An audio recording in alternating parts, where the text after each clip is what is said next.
Hello everyone, I am Gaurav and you are watching my YouTube channel physics Pathshala. तो आज का जो टॉपिक है it is for class 12। The chapter name is alternating current and the topic is phasor diagram. अब phasor diagram क्या होता है भाई? फेजर डायग्राम जो है वो रिप्रेजेंट करता है किसी भी साइनसॉइडल वेरिंग क्वांटिटी को जो साइन कर्व या कॉस कर्व को फॉलो करती हो। ठीक है भाई, जैसे अपना अल्टरनेटिंग करंट और अल्टरनेटिंग ईएमएफ था। अल्टरनेटिंग करंट क्या होता है? I is to I naught sine omega t. Last video lecture में हमने ये बात कवर की थी। E is to E naught sine omega t, है ना भाई? देखिए जो करंट है और ईएमएफ है दोनों ही क्या है? साइनसॉइडल कर्व है, दोनों ही साइन कर्व को फॉलो करते हैं। क्लियर हो गई बात? तो फेजर डायग्राम क्या है? ये रिप्रेजेंट करता है किसी भी साइनसॉइडल वेरिंग क्वांटिटी को। A phasor diagram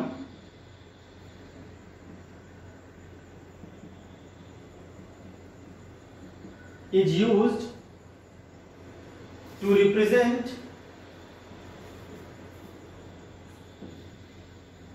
the sinusoidal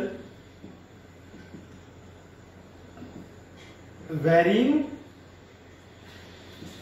quantity। जैसे अल्टरनेटिंग करंट,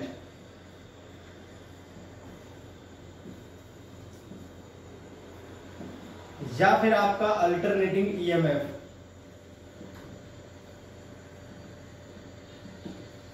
क्लियर हो गई भाई बात? तो इस तरह से ये तो हो गया आपका फेजर डायग्राम। अब फेजर क्या होता है ये आपको समझना है। जो भी क्वांटिटी ऑसिलेट कर रही हो, जैसे हमारा करंट क्या है? ऑसिलेट कर रहा है, पहले उसकी वैल्यू बढ़ती है, फिर वापस घटती है, फिर अपोजिट डायरेक्शन में बढ़ती है, फिर वापस घटती है। तो क्या कर रहा है? एक तरह से ऑसिलेशन कर रहा है। एक डायरेक्शन में बढ़ा, फिर वापस कम हो गया, फिर दूसरी डायरेक्शन में बढ़ा, फिर वापस कम हो गया। तो जो भी आपकी ऑसिलेटिंग क्वांटिटी, जैसे हमारा अल्टरनेटिंग करंट और अल्टरनेटिंग ईएमएफ, यहाँ पर क्या एक ऑसिलेटिंग क्वांटिटी है, उनकी फ्रीक्वेंसी होती है। ग्राफ अगर हम देखें तो जिस तरह से बनता है, पहले वैल्यू बढ़ती है, वापस से कम होती है, फिर अपोजिट डायरेक्शन में बढ़ती है, फिर वापस से कम होती है। तो ये ऑसिलेट कर रहा है। क्या कर रहा है भाई? ऑसिलेट कर रहा है। वैल्यू पहले इंक्रीज होगी, फिर डिक्रीज होगी, फिर अपोजिट डायरेक्शन में इंक्रीज होगी, वापस से डिक्रीज होगी। और इस पूरी साइकिल को हम बोलते हैं वन साइकिल, और इसमें लगे टाइम को बोलते हैं टाइम पीरियड, है ना? तो the oscillating quantity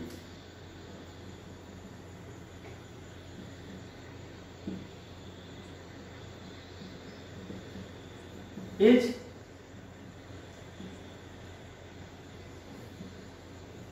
represented by phasor. अब ये फेजर क्या है ये आपको समझना है। Phasor has following properties. अब बात करते हैं इसकी पहली प्रॉपर्टी की। तो फेजर क्या है पहले आपको ये समझना है। ये एक्चुअल में क्या है? एक वेक्टर है। A phasor is a vector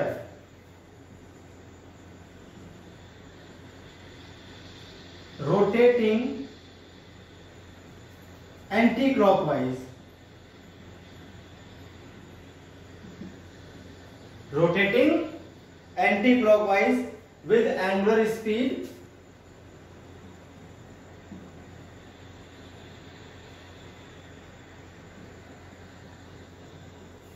omega, with angular speed omega, which also ये जो ओमेगा है आपकी,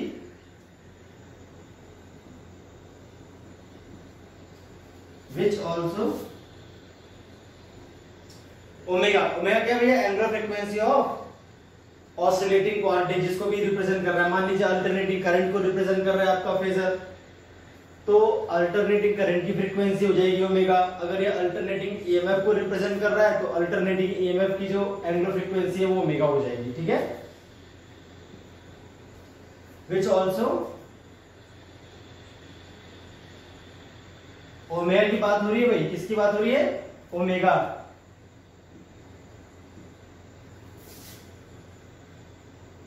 which also called angular frequency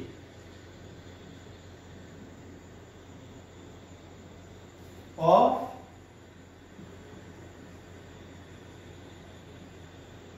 oscillating quantity। ठीक है, और सुनिए क्या है। अब इसका फिगर बना के फिर मैं आपको समझाता हूं पूरी बात। फेजर का मैं फिगर बना देता हूं, फिर आपको समझाता हूं क्या कहना चाह रहा था ये। ठीक है,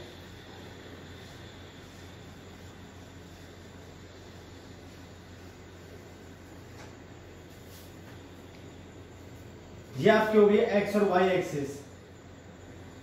ठीक है, ये आपके पास क्या हो गया भैया, एक्स एक्सिस, और ये क्या हो गया आपके पास, वाई एक्सिस। ठीक, अब यहां पर आपके पास एक रोटेटिंग वेक्टर होगा। देखिए ये वेक्टर है, इस पे एरो बना दी है इस तरह से मैंने। ये एक वेक्टर है जो रोटेट करेगा एंटी क्लॉकवाइज। कैसे करेगा रोटेट भाई, एंटी क्लॉकवाइज आपका करेगा ये रोटेशन इस तरह से। ठीक है, एंटी क्लॉकवाइज घूमेगा इस तरह से ओमेगा एंगुलर स्पीड से। अब जो ये तुम्हारा जो मैंने ब्लू कलर का बना रखा है, ये क्या है आपका फेजर। ये है आपका फेजर। क्लियर, जो इसकी लेंथ होती है वो ऑसिलेटिंग क्वांटिटी की मैक्सिमम वैल्यू को या ऑसिलेटिंग क्वांटिटी के एम्पलीट्यूड को रिप्रेजेंट करता है। अगर ये मान लीजिए करंट का फेजर है तो करंट की मैक्सिमम वैल्यू मतलब आई नॉट को इसकी लेंथ, जो इसकी लेंथ है अपने फेजर की, वो क्या बताएगी, maximum value of alternating current. अगर ये करंट का फेजर होगा, और इसकी लेंथ बताएगी मैक्सिमम वैल्यू ऑफ ईएमएफ, अगर ये ईएमएफ का फेजर होगा तो जिस भी ऑसिलेटिंग क्वांटिटी का ये फेजर होगा, इसकी लेंथ उस ऑसिलेटिंग क्वांटिटी के एम्पलीट्यूड को बताएगी। तो नंबर सेकंड प्रॉपर्टी क्या हो गई, the length of phasor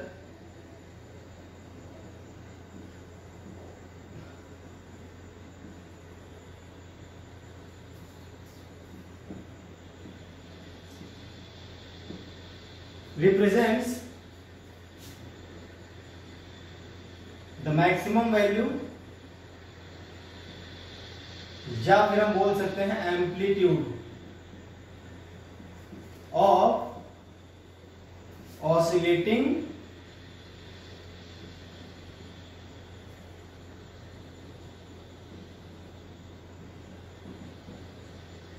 quantity, जैसे alternating current.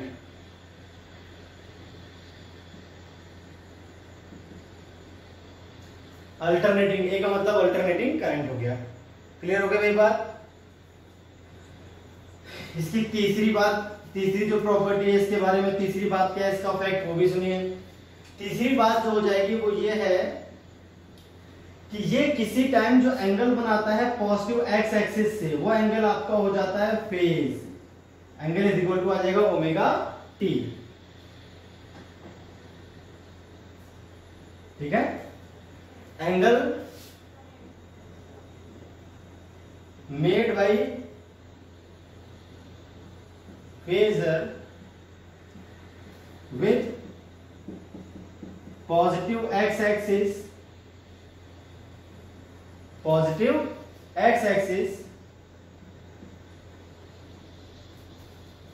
is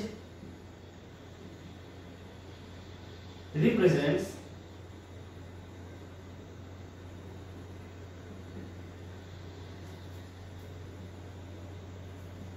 phase of alternating quantity या फिर ऑसिलेटिंग क्वांटिटी आप बोल सकते हो।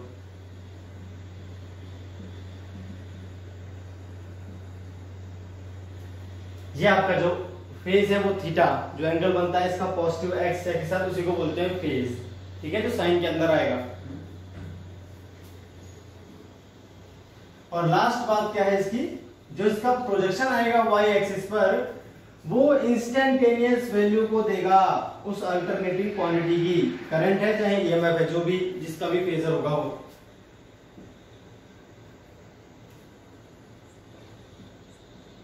Projection of phasor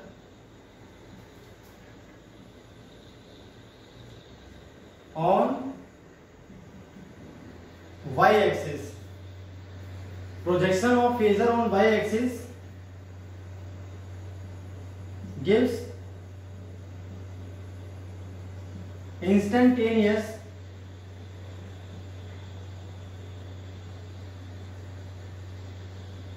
value of alternating quantity.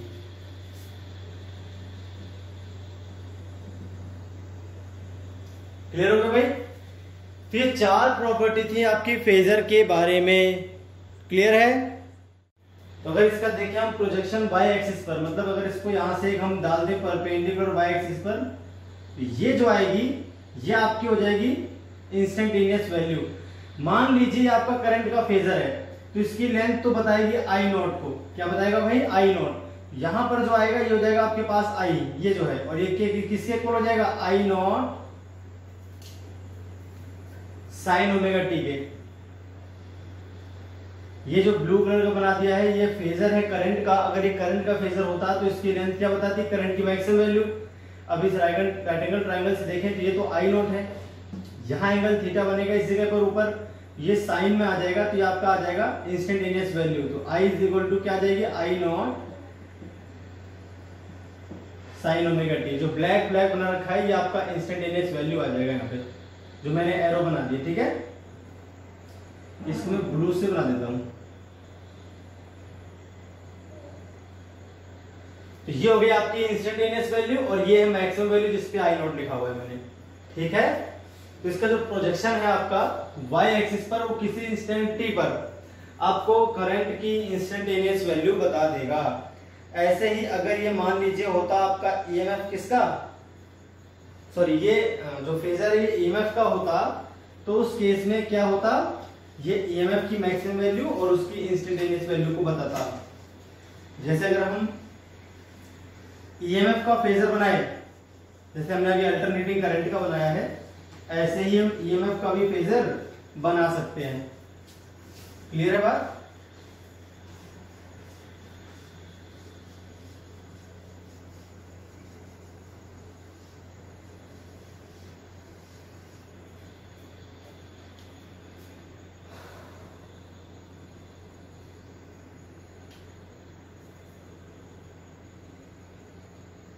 ये मान लीजिए आपका किसका फेजर है? ये फेजर है ईएमएफ का।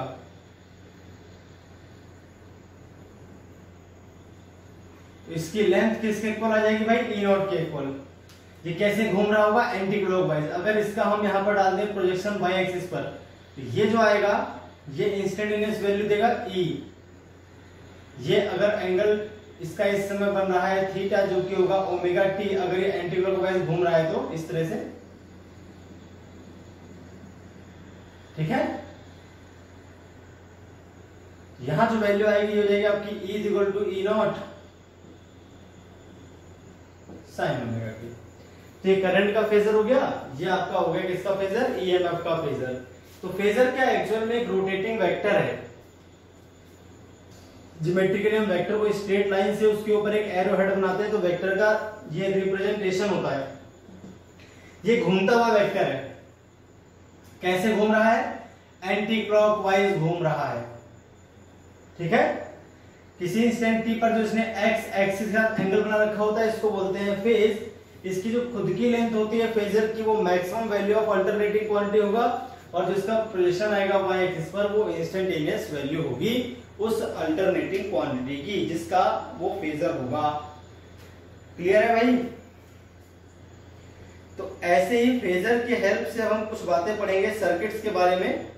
अल्टरनेटिंग सर्किट्स होंगी, यानी मैं एसी वोल्टेज लगाऊंगा पहले रेजिस्टेंस में, फिर कैपेसिटेंस में, फिर इंडक्टेंस में, फिर उनके कॉम्बिनेशंस में। तो इस तरह से हमें बहुत सारी एसी सर्किट्स पढ़नी है, तो आप ध्यान से देखते रहेंगे, ठीक है?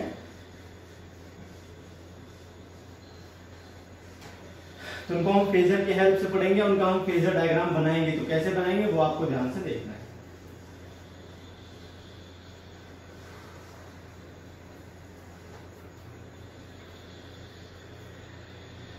तो हेडिंग है एसी सर्किट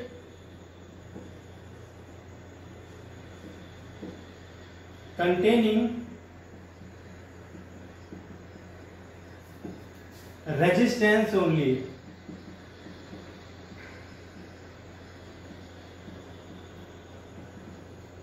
अल्टरनेटिंग सर्किट है आपके पास, अल्टरनेटिंग करंट सर्किट है और उसमें केवल रेजिस्टेंस है, मतलब किसी रेजिस्टेंस में आपने ईएमएफ जो लगाया है वो लगा दिया है अल्टरनेटिंग रेजिस्टेंस आर है। तो आपको ये चेक करना है जो आपने ईएमएफ लगाया है उससे बनने वाला करंट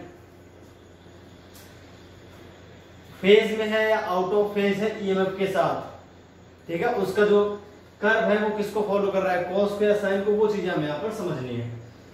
तो मान लीजिए मैंने जो अल्टरनेटिंग ईएमएफ यहाँ पे लगाया है वो आपका किसी इंस्टेंट दे रहा है ईएमएफ हो जाएगा E naught sine omega T,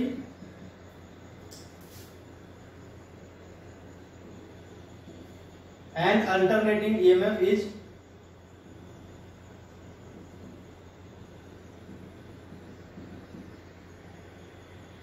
applied to a resistance, ठीक है। Let at any instant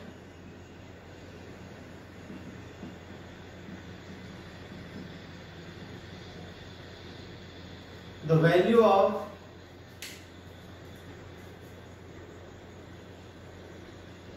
alternating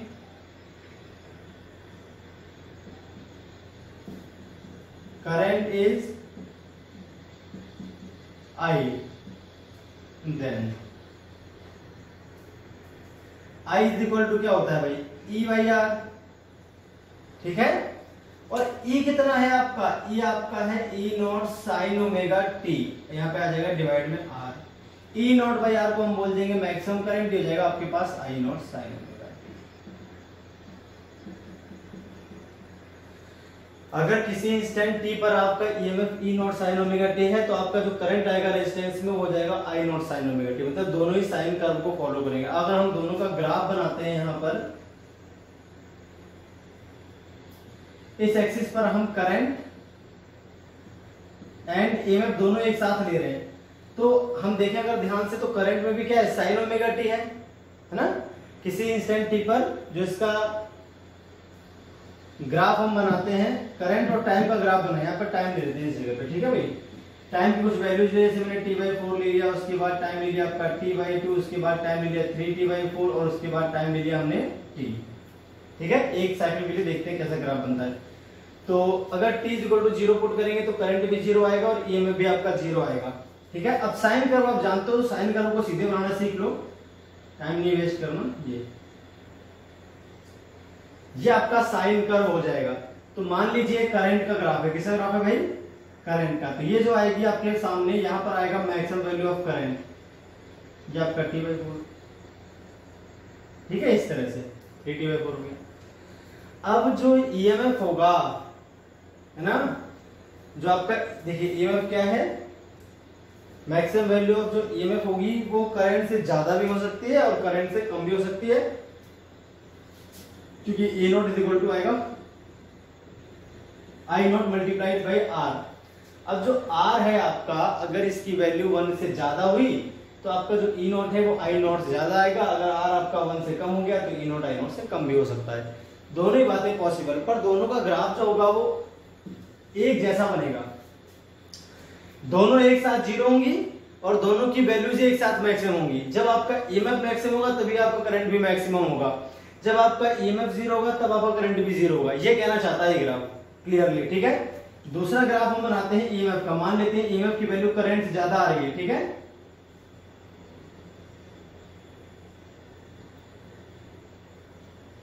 इस तरह से आपका ग्राफ बन जाएगा, ये थोड़ा सा और नीचे चला जाएगा ये,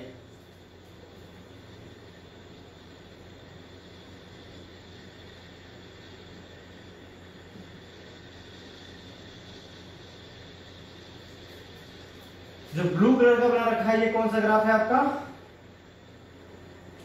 ये है ईएमएफ का, और जो ब्लैक कलर का है वो किसका है, करंट का।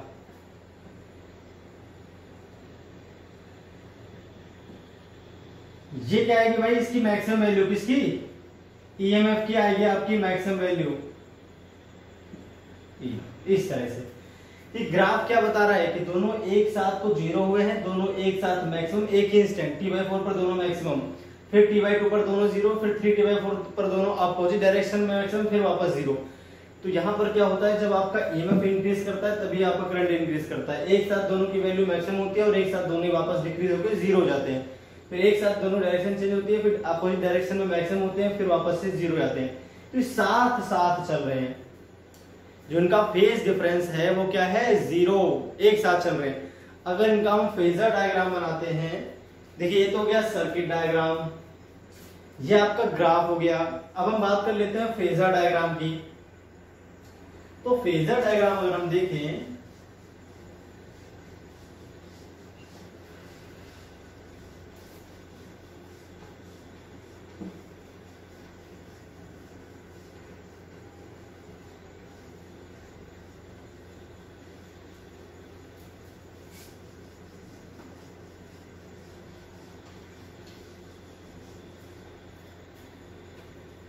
यहाँ पर जो फेजर डायग्राम बनेगा एक्स और वाई एक्सिस के बीच, अगर हम ध्यान से देखें इस तरह से हमने मान लीजिए फेजर डायग्राम बनाने की कोशिश की, ठीक है।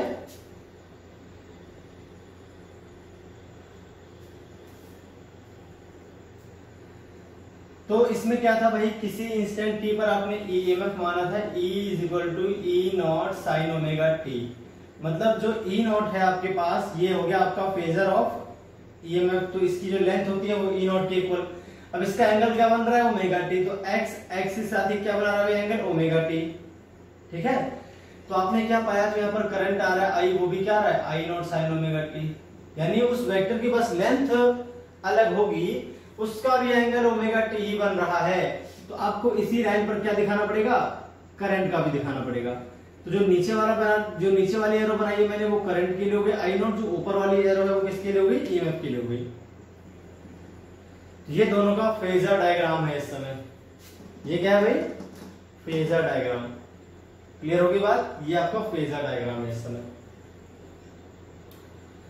इस तरह से आपका ये फेजर डायग्राम, ये ग्राफ सर्किट मैंने आपकी बना दी थी, और ईएमएफ और करंट के बीच जो रिलेशन आएगा वो भी मैंने आपको बता दिया। अगर ईएमएफ आपका E = E0 sin omega t है, तो करंट आपका होगा रेजिस्टेंस में I = I0 sin omega T. दोनों एक साथ मैक्सिमम, दोनों एक साथ जीरो होते हैं।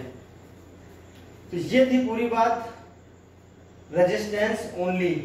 अगर किसी एसी सर्किट में केवल रेजिस्टेंस हो तब क्या होता है।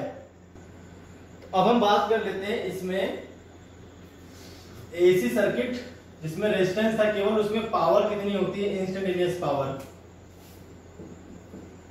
AC circuit containing R only, ये आपकी मेन हेडिंग चल रही है, ठीक है। इसमें हमने कुछ बातें तो सीख ली। नाउ इंस्टेंटेनियस पावर देखते हैं क्या आएगी इस सर्किट की। भाई रेजिस्टेंस है, तो रेजिस्टेंस में जब करंट फ्लो करता है तो इलेक्ट्रिकल पावर चाहिए उसके लिए।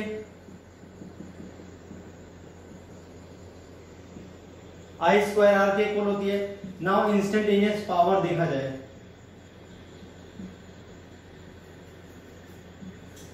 Instantaneous power of AC circuit containing R only.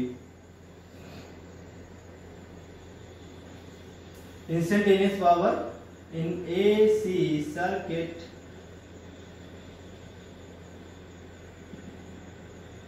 Containing resistance only.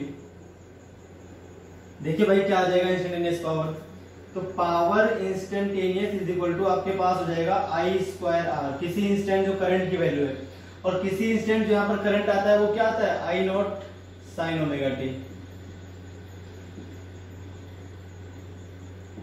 जो आपका करंट है वो I0 sin omega T. I0² sin² omega T multiplied by R। ये हो गया आपके पास P इंस्टेंटेनियस। I0² को आगे ले आओ आप, I0² R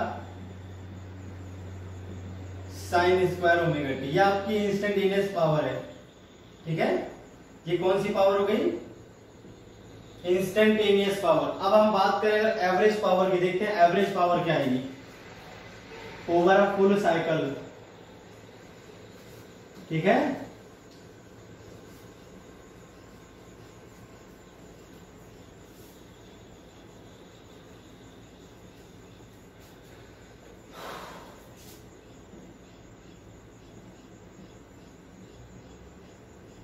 average power over full cycle. तो पी एवरेज कैसे निकलेगी भाई?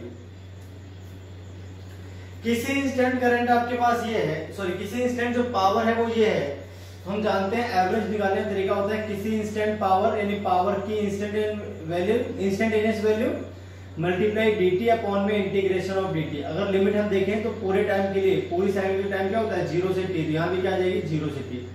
जैसे हमने एवरेज करंट निकाला था, एवरेज ईएमएफ निकाला था, ऐसे ही हम एवरेज पावर भी निकालेंगे।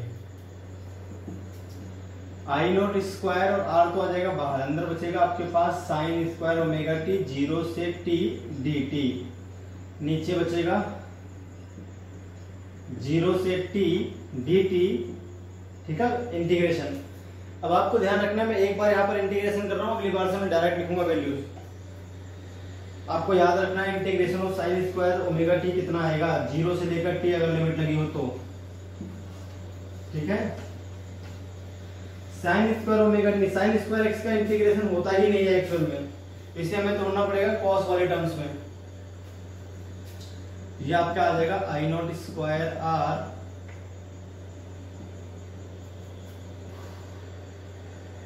One minus cos 2 omega t divided by 2 dt 0 to t, dt का इंटीग्रेशन स्मॉल t आ जाएगा, लिमिट आ जाएगी 0 से t। ये हो गया आपका पी एवरेज। अब यहाँ रीजन लिख रहा हूं क्योंकि साइन स्क्वायर ओमेगा टी आपका होता है 1 minus cos 2 omega t whole divided by 2। अब देखिए आई नॉट स्क्वायर बाहर, डिवाइड में आ गया आपके पास 2। अब देखिए अंदर क्या बचेगा, होल डिवाइड में तो t बच जाएगा, यहां पर इंटीग्रेशन 0 से t 1 इंटू डी टी, तो dt आ गया, फिर 0 से t cos 2 omega T dt। Clear होगी बात? आई नॉट स्क्वायर अपॉन में 2r हो गया, r ऊपर था, I naught square r by 2 whole. देखिए dt का इंटीग्रेशन स्मॉल t आ जाएगा, लिमिट 0 से t है तो कैपिटल T बच जाएगा, सीधे सीधे हटाओ, फिर माइनस cos का होता है साइन, cos का इंटीग्रेशन साइन होता है। अब अंदर केवल t नहीं है तो t का जो मल्टीपल है वो डिवाइड में आ जाएगा। ये इंटीग्रेशन करने का तरीका होता है, आपको याद रखना पड़ेगा। 0 से कैपिटल T इसकी लिमिट हो गई। cos ax dx इसका इंटीग्रेशन होता है sin ax divided by a। तो उसी फॉर्मूले से मैंने यहां पर किया है आपका इंटीग्रेशन, किसका? cos 2 ओमेगा t का।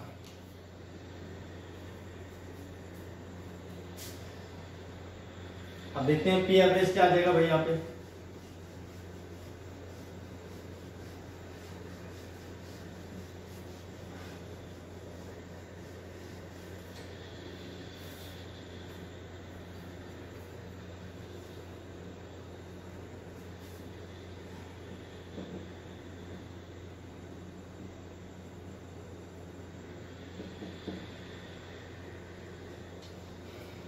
वन अपॉन 2 ओमेगा बाहर लिख देता हूं, साइन ओमेगा की वैल्यू क्या है 2 पाई अपॉन में capital T multiply capital T upon में sine 2 multiply 2 pi by T, small T की वैल्यू 0 है। ये हो गई लिमिट्स, हटा दो। होल डिवाइड में क्या दे रखा है? टी दे रखा है।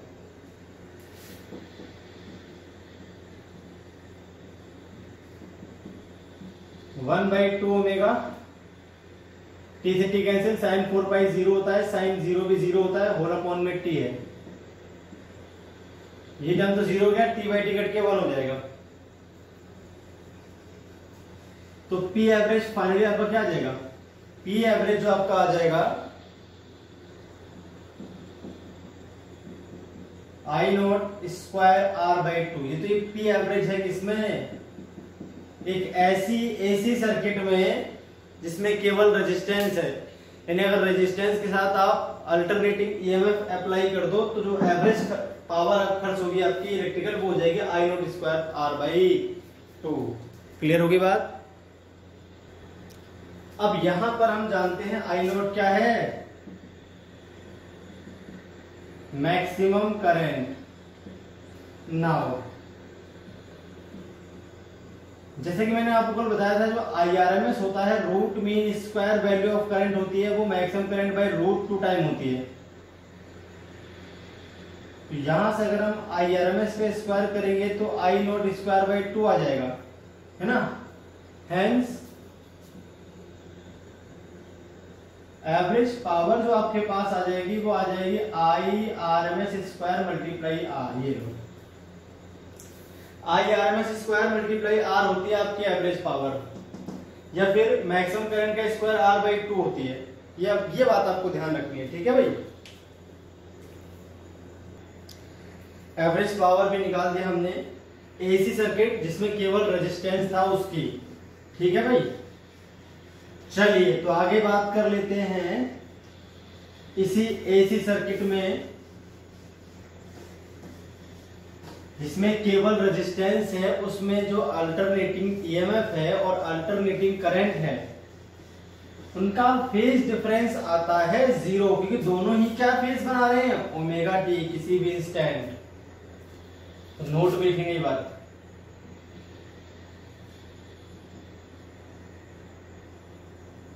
In AC circuit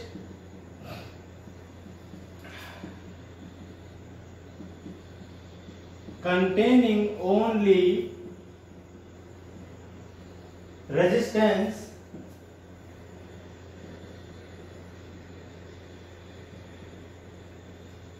alternating current and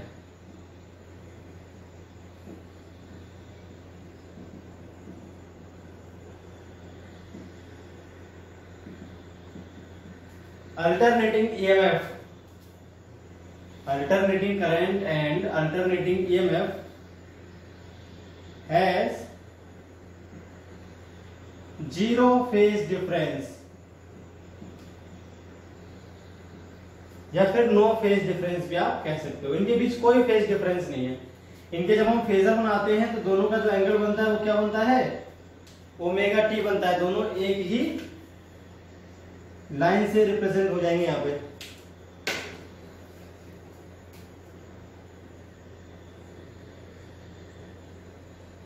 ये हो गया आई नोट, ये हो गया ई नोट। दोनों का जो एंगल बन रहा है किसी इंस्टेंट ओमेगा टी, दोनों का फेज क्या है भाई, सेम है। अगर E is equal to E naught sine omega t आएगा किसी इंस्टेंट टी पर, तो आपका I इज इक्वल टू हो जाएगा I naught sine omega t. ये हो गई बात, क्लियर है। तो ऐसे ही अब हम बात करेंगे AC circuit containing capacitance only. उसमें देखते हैं क्या क्या कहानी बनेगी जब एसी सर्किट में केवल और केवल कैपेसिटर होगा। चलिए देखते हैं उसका भी क्या सिस्टम बनता है।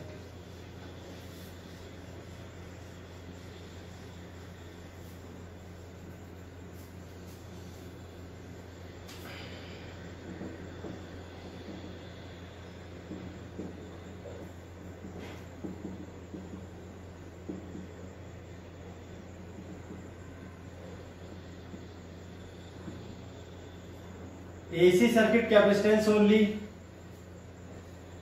हमारे पास एक कैपेसिटर है और उसमें मैंने क्या करा, किसी एसी वोल्टेज को अप्लाई कर दिया।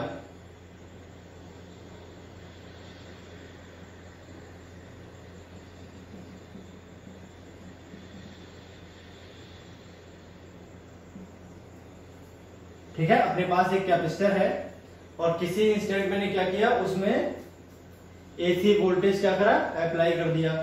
तो किसी instant at any instant t जो करंट है इस सर्किट में वो मान लिया मैंने I, let an alternating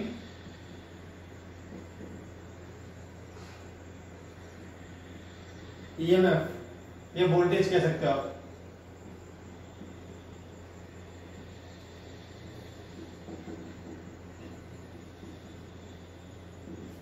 is applied to a capacitor C. Let at any instant t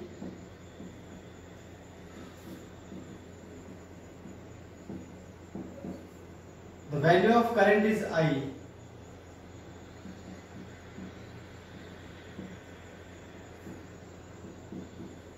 Then तब क्या होगा?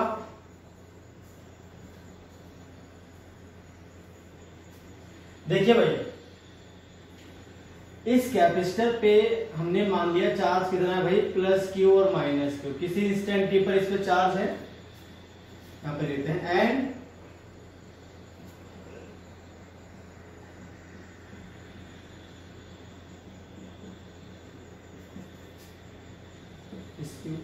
चार्ज कैपेसिटर पे क्यू मान लिया, प्लस क्यू और माइनस क्यू उसकी प्लेट्स पे।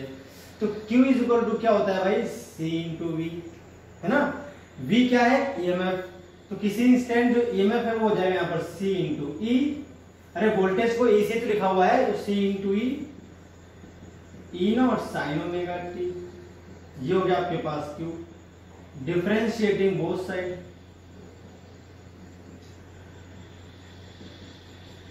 Differentiating both sides. तो डिफरेंशिएट करने पर क्या आ जाएगा भाई, dq by dt is equal to c into E naught sine omega t क्या आ जाएगा, कॉस ओमेगा टी, और जो t का मल्टीपल है वो आ जाएगा आपका मल्टीप्लाई में यानी आगे, तो उसको ओमेगा लिख देता हूं ऐसा।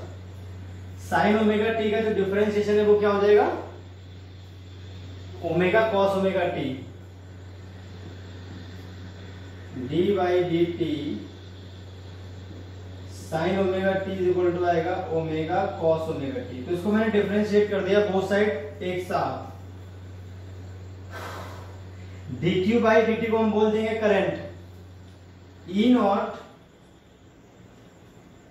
1 अपॉन ओमेगा सी। देखिए ओमेगा सी ऊपर जाएगा पलट के, तो ओमेगा सी और 1 अपॉन ओमेगा सी लिख दिया मैंने इसको इस तरह से,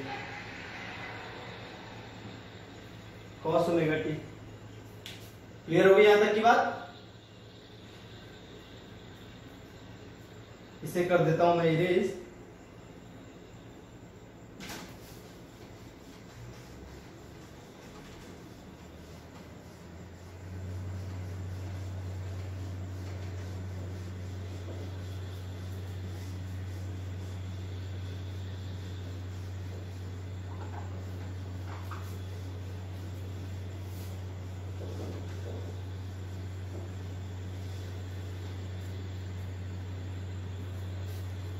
Here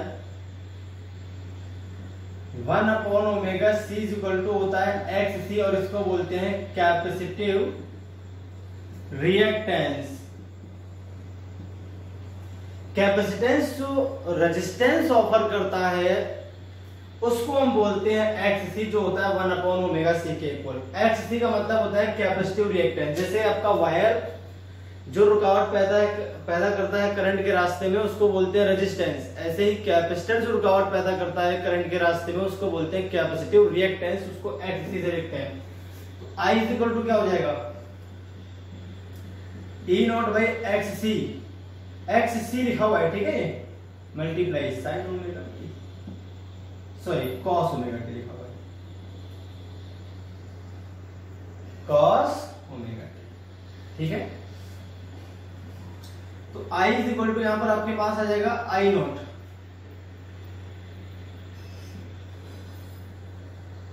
और इसको हम लिख सकते हैं, देखिए साइन 90 प्लस थीटा जो आएगा आपके पास वो क्या आ जाएगा, कॉस ओमेगा टी।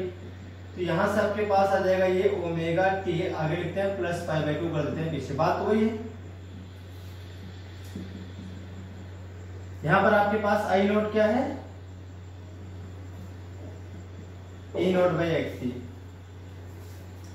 अब कुछ बच्चे कहें सर प्लस ही क्यों किया, माइनस भी तो कर सकते थे, sine pi by 2 minus omega T भी तो कॉस ओमेगा टी के बराबर होता है। लेकिन ध्यान रहे अगर हम यहां पर देखें तो अपना जो फेस था वो पॉजिटिव था, है ना, यानी किस डायरेक्शन में घूम रहा था ये आपका घूम रहा है एंटी क्लॉकवाइज। तो यहां पर जो ओमेगा टी आपका बनेगा, जो एंगल ओमेगा टी रहेगा वो प्लस का ही होना चाहिए, वो माइनस का आप नहीं रख सकते, माइनस का मतलब उल्टा घूमना शुरू कर देगा। दोनों ही एंटी क्लॉकवाइज घूम रहे हैं तो ओमेगा टी के जो साइन होगा वो प्लस का आएगा। पाई बाई 2 भले माइनस का हो सकता है, उसमें कोई दिक्कत नहीं है। Omega T minus pi by 2 हो सकता है, लेकिन पाई बाई 2 माइनस ओमेगा टी नहीं, ओमेगा टी के आगे हमेशा प्लस का साइन रहेगा क्योंकि वो एंटी क्लॉकवाइज घूम रहा है। ठीक है, आपको ध्यान रखना है। अगर ईएमएफ का एंगल देखा जाए तो प्लस ओमेगा टी है, तो यहाँ पर भी ओमेगा टी के आगे प्लस ही साइन आ सकता है, माइनस आप नहीं कर सकते। तो आपको ये लिखना पड़ेगा पाई by 2 plus omega T. Pi by 2 minus omega T गलत रहेगा, वो क्लॉकवाइज घूमना शुरू कर देगा। क्लियर होगी बात? हमें एंटी क्लॉकवाइज ही घुमाना है, क्लॉकवाइज हम नहीं घुमा सकते। तो यहां पर करंट ये रहा और आपके पास जो ईएमएफ था वो ये रहा, है ना, ई नॉट साइन ओमेगा टी। तो अब दोनों को मैं एक साथ लिख रहा हूं, फिर इनका ग्राफ बनाते हैं। ये पूरा डेरिवेशन मैंने कर दिया है। करंट की वैल्यू क्या आ गई, अगर किसी इंस्टेंट टी पर ईएमएफ आपका जो है E is equal to E naught sine omega t है,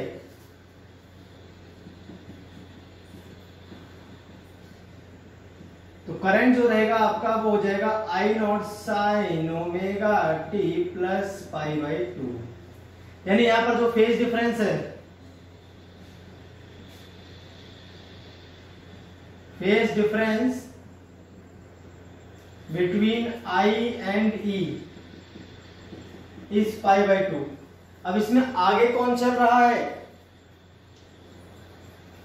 करंट।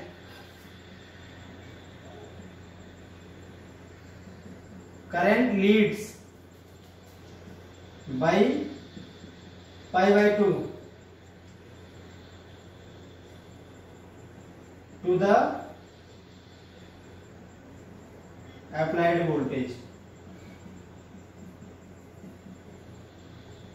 या आप ऐसे भी कह सकते हो जो अप्लाइड वोल्टेज है वो पाई बाई 2 से पीछे है, लैग करता है, वो पीछे रह जाता है किससे, करंट से। तो अप्लाइड वोल्टेज यहां पर पीछे रहेगा, करंट आपका आगे रहेगा। चलिए देखते हैं तो क्या है। अगर इसका हम बनाए फेजर डायग्राम, तो भाई देखें आप फेजर डायग्राम किस तरह से बनेगा, बहुत ध्यान से आपको समझनी है ये बात। फेजर डायग्राम आपका कुछ इस तरह से बनेगा। मैंने माना है E is equal to E naught sine omega t, है ना। तो अगर ये ई नॉट का फेजर, ई का फेजर हो जिसको हम बोलेंगे ई नॉट, इसकी लेंथ है ये पूरी, तो इसका एंगल क्या बनेगा भाई, ओमेगा टी। अब इससे पाई बाई 2 डिग्री ज्यादा एंगल बनता है किसका, आई का, तो आई 90 डिग्री आगे रहेगा इसी से। जो करंट का फेजर होगा वो ईएमएफ के फेजर से 90 डिग्री आगे बढ़ना है, एंटी क्लॉकवाइज डायरेक्शन में इस तरफ। ठीक है, तो ये आपके पास आई नॉट है और इसका जो पूरा एंगल बनेगा पॉजिटिव एक्स एक्सिस के साथ, वो कितना हो जाएगा, omega t plus pi by 2। इन दोनों में 90 बन रहा है, जो पूरा एंगल बन जाएगा वो omega t plus pi by 2 current का आ जाएगा। तो करंट का देखिए जो आई फेज है वो कितना, omega t plus pi by 2। Phase का मतलब इसका आई नॉट का positive direction, positive x axis साथ एंगल, तो पॉजिटिव एक्स एक्सिस के साथ जो एंगल बनेगा आई नॉट का वो हो जाएगा omega t plus pi by 2। और करंट ईएमएफ का जो एंगल आएगा वो सीधे ओमेगा टी। दोनों इक्वेशन आपके सामने लिखें। ये तो फेजर डायग्राम हो गए, ये करंट का हो गया और ये ईएमएफ का, तो फेजर डायग्राम हो गया आपके पास। अब अगर हम ग्राफ बनाएं, t इज इक्वल टू 0 पर तो आपका ईएमएफ 0 आएगा, पर t इज इक्वल टू 0 पर करंट अपनी मैक्सिमम वैल्यू देगा, क्योंकि t इज इक्वल टू 0 पर पुट करने पर sin पाई बाई 2 बचेगा, sin पाई बाई 2 का मतलब 1, तो i is equal to i naught आएगा। तो जब आपका ये तो सीधे किसको फॉलो कर रहा है, साइन कर्व को, तो साइन कर्व आपका इस तरह से बनता है, ये आपका साइन कर्व हो गया। और जो करंट है वो कॉस कर्व को फॉलो करेगा, तो कॉस कर्व में स्टार्टिंग में मैक्सिमम वैल्यू रहती है, मैक्सिमम वैल्यू हो जाएगी। और जब आपका ईएमएफ मैक्सिमम होगा तो करंट 0 रहेगा, है ना। और जब 0 वोल्टेज जीरो रहेगा तो करंट आपका मैक्सिमम हो जाएगा।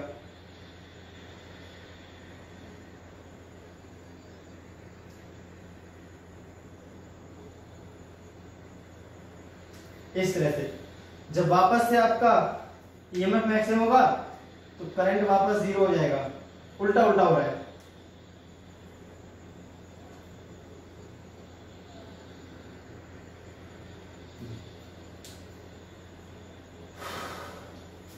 ये मैक्सिमम हो गया करंट आपका जब ये जीरो है तब। इस तरह से आपका बन रहा है ग्राफ। क्लियर हो गई बात?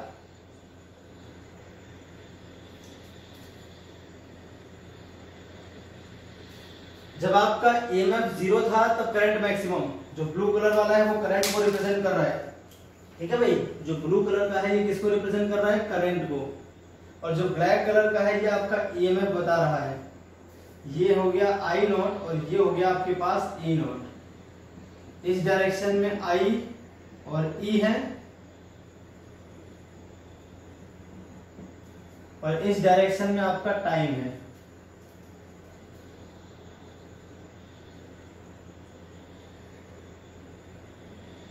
इस तरह से ग्राफ है आपका। ठीक है, जब जब ईएमएफ मैक्सिमम होगा तब तब करंट जीरो होगा, जब जब ईएमएफ जीरो होगा तब तब करंट आपका मैक्सिमम रहेगा। ठीक है, उल्टा होगा यहाँ पर हमेशा। इनके बीच π/2 का फेज डिफरेंस है, आउट ऑफ फेज है। मतलब जब एक की वैल्यू मैक्सिमम होती है दूसरे की वैल्यू जीरो होती है। जब वोल्टेज मैक्सिमम रहेगा तब करंट जीरो, जब करंट मैक्सिमम रहेगा तब वोल्टेज जीरो। ठीक है, इस तरह से दोनों चेंज होते रहेंगे लगातार। तो ये एक साथ नहीं घटते बढ़ते। जब करंट बढ़ता है तो वोल्टेज जीरो आता है। ठीक है, वोल्टेज घट रहा होता है। जब करंट बढ़ रहा होता है तब वोल्टेज घट रहा होता है, जब वोल्टेज बढ़ रहा होता है तब करंट घट रहा होता है। तो अल्टरनेटिंग सर्किट में अगर आप कैपेसिटेंस जोड़ोगे तो करंट और वोल्टेज साथ साथ नहीं बढ़ते, उल्टा उल्टा होता है। यहाँ पर दोनों साथ साथ मैक्सिमम साथ साथ जीरो नहीं होंगे। जब ये जीरो होगा तभी मैक्सिमम, जब ये मैक्सिमम होगा तभी जीरो, उल्टा उल्टा होता रहेगा। तो फेजर डायग्राम हो गया, ग्राफ हो गया। मैंने दोनों इक्वेशन बता दिया आपको कि ई जब ये रहेगा तो आई क्या रहेगा। ठीक है, अब हम बात कर लेते हैं इंस्टेंटेनियस पावर और एवरेज पावर की अल्टरनेटिंग सर्किट में। जैसे हमने बात की थी रेजिस्टेंस वाले केस में, तो यहां भी कर लेते हैं।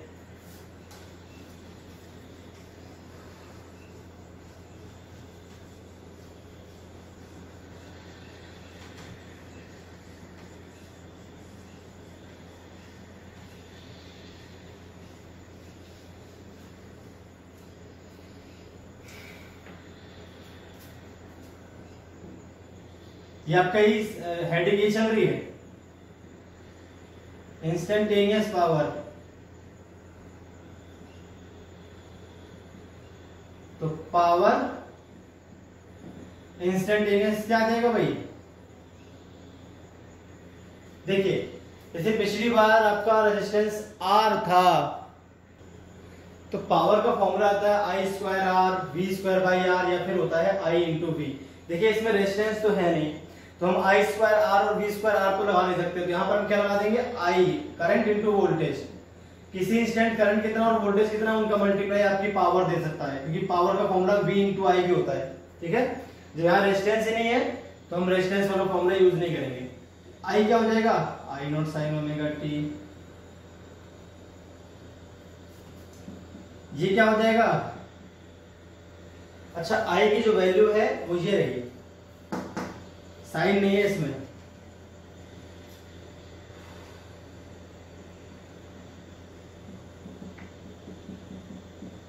ई के प्लेस पे ई नॉट साइन ओमेगा टी। किसी इंस्टेंट टी पर अगर ईएमएफ ये है तो करंट ये आपके सामने लिखा हुआ है। इस सर्किट में दोनों की वैल्यू साइन नहीं रहती, एक में कॉस और एक में साइन रहता है। तो I naught multiply E naught sine omega t plus π/2 cos omega t हो जाएगा, और मल्टीप्लाई साइन ओमेगा टी। 2 से ऊपर नीचे मल्टीप्लाई कर लो तो ये हो जाएगा आपके पास 2 से ऊपर नीचे मल्टीप्लाई कर दिया मैंने,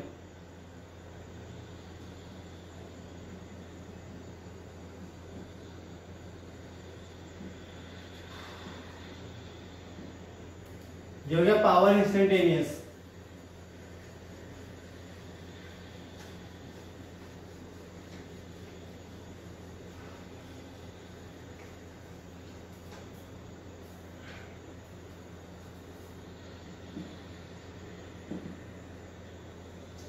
आई नॉट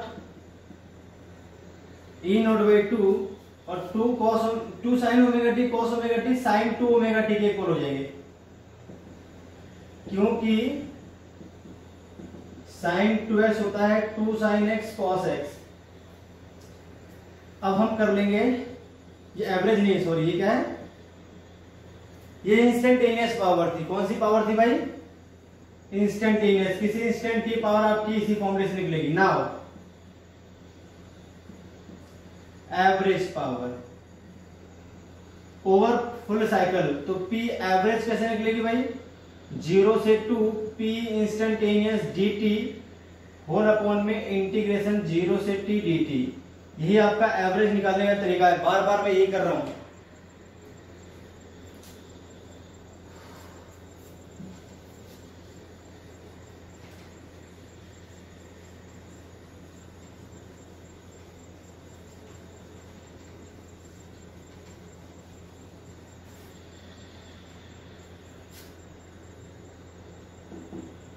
P एवरेज क्या हो जाएगा?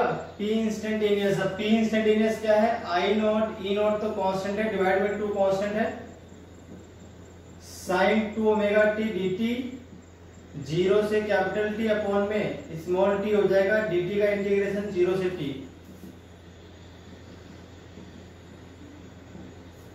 sin 2 ओमेगा टी हो जाएगा आपका cos 2 ओमेगा टी अपॉन में 2 ओमेगा, माइनस लग जाएगा, लिमिट 0 से t, डिवाइड में आपके पास आ जाएगा t, सीधे सीधे।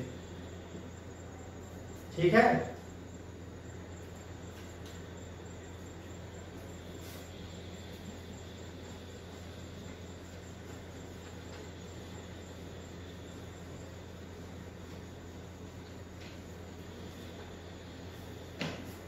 अब देखिए P एवरेज क्या हो जाएगा यहाँ पे? आई नॉट ई नॉट बाई 2 और ये t। अब देखो अंदर क्या है, माइनस को बाहर लिख दो और 2 ओमेगा भी हम इस तरह से, ये 2 ओमेगा और t का मल्टीप्लाई हो गया नीचे, इस माइनस को बाहर निकाल दिया, अब अंदर सिर्फ बचेगा cos 2 ओमेगा t। ओमेगा को हम बोलते हैं 2 पाई बाई कैपिटल T और स्मॉल t, 0 से कैपिटल T लिमिट है, स्मॉल t के प्लेस पे पुट करना है आपको। ओमेगा की वैल्यू यहां पर पुट कर सकते हो आप।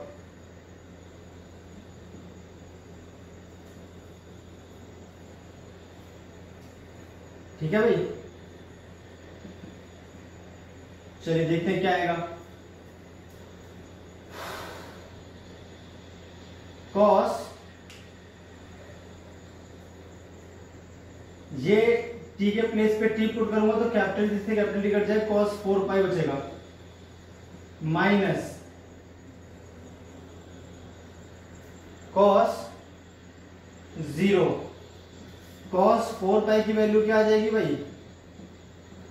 cos 0 की वैल्यू 1 होती है, पाई की -1, 2 पाई की +1, 3 पाई की -1, 4 पाई की वापस से +1, 1 - 1, ये आ जाएगा आपके पास finally 0। Average power consumed in AC circuit कितनी आती है भाई? 0 आती है। ठीक है, एवरेज पावर आगे कितनी आती है? 0। तो पावर कंज्यूम्ड नहीं होती, इसी को बोलते हैं वाटलेस करंट। हम आगे इसको पढ़ेंगे डिटेल में। तो भाई हमने आज पढ़ लिया circuit containing capacitance only, circuit containing AC, circuit containing resistance only, और फेजर डायग्राम के बारे में हमने बातें सीख ली। तो अब हम जो नेक्स्ट वीडियो लेक्चर में कवर करेंगे वो AC circuit containing inductance only, फिर इंडक्टेंस और resistance, LR circuit, RC circuit और एलसी सर्किट, ये हम पढ़ेंगे, और एलसीआर सीरीज सर्किट पढ़ेंगे। ठीक है, तो आज के लिए इतना ही, फिर मिलते हैं नेक्स्ट वीडियो लेक्चर में।